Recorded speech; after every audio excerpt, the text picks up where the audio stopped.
नमस्कार। अनेक दिन पर शब्द संभार को आपण मानकु अनेक अनेक स्वागत जनाऊँगी। मु सागरिका शब्द संभार रे आज एक नहीं आसी छोट कविता। कवितार शीर्षक सुदर्शन अपेक्षा।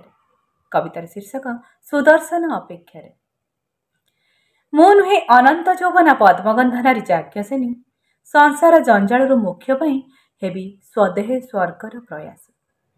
मु नुहे अनंत यौवन पद्मगंधनारी जाज्ञसेनी संसार जंजालू मोक्ष पई हेबी स्वदेह स्वर्गर प्रयास। अबा आकुल भक्ति रे दोहलाई देवी श्री विष्णु का सिंहासन। नुहे मो पुराणर शक्ति स्वरूपिणी त्रेतयार जनक नंदिनी लुचिचिबी धरित्री कोଳରେ।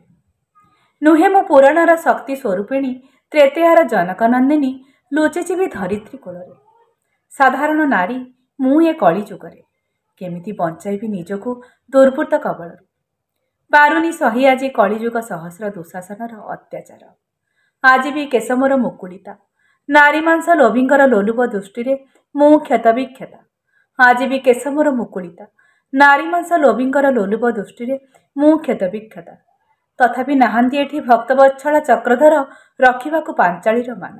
तथापि नाहांती एठी भक्तवत्सला चक्रधर रखिबाकु पांचाळीर मान।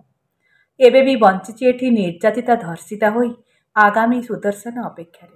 आगामी सुदर्शन अपेक्षा। कविताटी आपको केमती लगिला मतामत निश्चय जणाइबे। चैनल नुआ होइतिले सब्सक्राइब करने को भूलिबेनी। रहुची जय जगन्नाथ।